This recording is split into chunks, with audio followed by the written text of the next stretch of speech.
നമസ്കാരം. കഴിഞ്ഞ ദിവസമൊക്കെ ഞാനൊരു വീഡിയോ ചെയ്തിട്ടുണ്ടായിരുന്നു. യാത്ര നമ്മൾ വണ്ടി ഓടിക്കുമ്പോൾ യാത്ര ചെയ്യുമ്പോൾ ഉറങ്ങിപ്പോകുന്നത് മിക്കപ്പോഴും അപകടങ്ങൾ ഉണ്ടാക്കുന്നതിനെക്കുറിച്ച്. ഒന്നുകിൽ എതിരെ വരുന്ന വണ്ടിക്ക്, അല്ലെങ്കിൽ മയിൽക്കുറ്റി, അല്ലെങ്കിൽ സൈഡിലുള്ള റഡാർ, അങ്ങനെ എന്തെങ്കിലുമൊക്കെ അപകടം നടക്കുന്നതിനെക്കുറിച്ച് കഴിഞ്ഞ ദിവസം ഞാൻ പറഞ്ഞിരുന്നു. അപ്പം ദൂരയാത്ര പോകുന്ന ആളുകൾ എന്ന രീതിയിലാണ് ഞാൻ ഈ സംസാരിക്കുന്നത്, അല്ലാതെ വീട്ടിനകത്ത് ഒതുങ്ങിയിരുന്ന് പോകുന്ന രീതിയിലല്ല. അത്യാവശ്യമായിട്ടും നമ്മൾ ചെയ്യേണ്ടത് എന്താണെന്നറിയോ? ഭാര്യയും ഭർത്താവും വർത്താനം പറഞ്ഞിരിക്കുക, അല്ലെങ്കിൽ ആരാണോ കൂടെയുള്ളത്, കൂട്ടുകാരോ പാർട്ണറോ ആരായിക്കോട്ടെ, മുമ്പിലിരിക്കുന്നതാണെങ്കിലും അറ്റ്ലീസ്റ്റ് ഉറങ്ങാതിരുന്ന ഈ ഡ്രൈവർ സീറ്റിലിരിക്കുന്ന ആളോട് സംസാരിക്കുക എന്നുള്ളതാണ് ഏറ്റവും മിനിമം നമ്മൾ ചെയ്യാൻ പറ്റുന്ന ഒരു കാര്യം. കാരണം അവർ സംസാരം കുറയുമ്പോഴോ ഒക്കെ നമുക്കെങ്കിലും മനസ്സിലാകും ഉറക്കം വരുന്നുണ്ട്. അപ്പം നമുക്ക് എവിടെയെങ്കിലും നിർത്തി നമുക്ക് കുറച്ച് നേരം റിഫ്രഷ് ചെയ്തിട്ട് പോകാം എന്ന് പറയാനെങ്കിലും ഒരാളുണ്ടെങ്കിൽ ഇങ്ങനൊരു അപകടം വരില്ല. അതേപോലെ തന്നെ നമുക്ക് വിജനമായ സ്ഥലത്ത് ഒരു കാരണവശാലും നമ്മൾ പാർക്ക് ചെയ്ത് ഉറങ്ങാൻ പാടില്ല. അത് അപകടങ്ങൾ ക്ഷണിച്ചു വരുത്തുകയാണ് ചെയ്യുന്നത്. അതേപോലെ തന്നെ അതിന് സൗകര്യമുള്ള, നമുക്ക് ഗൂഗിൾ മാപ്പിൽ നോക്കിയാൽ മനസ്സിലാകും, അടുത്തുള്ള 24 മണിക്കൂറും പ്രവർത്തിക്കുന്ന പമ്പുകളുണ്ട്.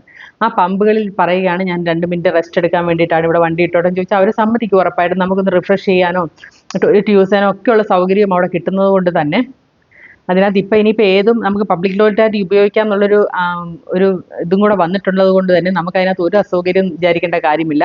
നമുക്ക് ആ പമ്പിൽ കയറ്റിയിട്ട് ഒന്ന് മുഖമൊക്കെ കഴുകി ഒന്ന് റിഫ്രഷായി നമുക്ക് പോകാനുള്ള സൗകര്യം അടുത്തുള്ള പമ്പുകൾ നമുക്ക് ഗൂഗിൾ മാപ്പിൽ തൊട്ടടുത്ത് ഏതാണ് പമ്പെന്ന് നോക്കി അവിടെ നമുക്ക് കയറി നമുക്ക് റെസ്റ്റ് എടുക്കാനുള്ള സൗകര്യം കിട്ടും.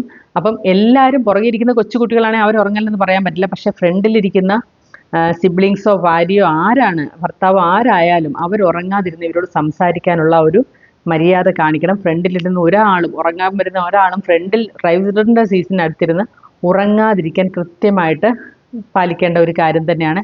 അതേപോലെ തന്നെ 2 പേരും ഡ്രൈവിംഗ് ചെയ്യാൻ സന്നദ്ധരായുള്ളവരാണെങ്കിൽ ഭാര്യമാരെ ഉറപ്പായിട്ടും പഠിപ്പിക്കണം. കാരണം ഉറക്കം വരുമ്പോൾ മാറി മാറി ഡ്രൈവ് ചെയ്ത് പോവുകയാണെങ്കിൽ ഇത്രയൊരു ബുദ്ധിമുട്ടുണ്ടാവില്ല. ഒത്തിരി കിലോമീറ്ററുകളും 2-3 ദിവസത്തെ യാത്രയൊന്നും പോകുമ്പം പലപ്പോഴും നമുക്കൊരു കാർ ഉണ്ടെന്ന് വിചാരിച്ചിട്ട്, അല്ലെങ്കിൽ നമ്മളൊരു കാറിൻ്റെ ഓണറാണെന്ന് വിചാരിച്ചിട്ട് ഒരു ഡ്രൈവറെ ഹയർ ചെയ്ത് കൊണ്ടുവരാനുള്ള വരുമാനമൊന്നും ചിലപ്പോൾ നമുക്ക് ഉണ്ടായെന്ന് വരില്ല. വളരെ ചുരുങ്ങിയ ചിലവിൽ നമ്മൾ എങ്ങനെ പോയിട്ട് വരാമെന്ന് ചിന്തിക്കുമ്പോൾ ഒരു ഡ്രൈവറുടെ ഒരു ചിലവും കൂടെ അഫോർഡ് ചെയ്യാൻ മിക്കവർക്കും സാധ്യമായെന്ന് വരില്ല. അങ്ങനെ വരുമ്പോൾ നമ്മൾ സുരക്ഷിതമായി യാത്ര ചെയ്യാനുള്ള കാര്യങ്ങൾ ചെയ്യുക എന്നുള്ളത് തന്നെയാണ് അതിനകത്ത് ചെയ്യേണ്ടത്. അപ്പം നമ്മൾ ഉറപ്പായിട്ടും നാണക്കേടൊന്നും വിചാരിക്കാതെ വൈഫിനെ കൂടെ ഡ്രൈവിംഗ് പഠിപ്പിക്കുക, അല്ലെങ്കിൽ ആരാണോ മക്കളൊക്കെ ഡ്രൈവ് ചെയ്യാനായാലും അവരെ കൂടെ പങ്കെടുപ്പിക്കുക. കുറച്ച് ദൂരം, ഒരു 5 കിലോമീറ്റർ 10 കിലോമീറ്ററോ ഒക്കെ സേഫായിട്ടുള്ള റോഡിൽ ഓടിച്ച് പോകുന്നതുകൊണ്ട് തെറ്റൊന്നുമില്ല. അപ്പം കിലോമീറ്റർ അല്ലെങ്കിൽ 2-3 ദിവസമൊക്കെ യാത്ര പോകുന്നവരായിരുന്നു ഞങ്ങൾ. അപ്പം അങ്ങനെയൊക്കെ പോകുമ്പോൾ നമ്മൾ അങ്ങനെയാണ് ചെയ്യുന്നത്. അതായത് മാറി മാറി വണ്ടി ഓടിക്കും, അല്ലെങ്കിൽ ഇടയ്ക്ക് ഇതുപോലെ പെട്രോളിംഗ് ഉള്ള പോലീസുകാരുടെ ഒക്കെ അടുത്ത് എവിടെയെങ്കിലും വെട്ടമുള്ളിടത്ത് നിർത്തി കുറച്ച് നേരം ഉറങ്ങും, അല്ലെങ്കിൽ പമ്പിൽ. അങ്ങനെയൊക്കെയാണ് നമ്മൾ ചെയ്യുന്നത്. നിങ്ങളെ അഭിപ്രായം കൂടെ പറയും.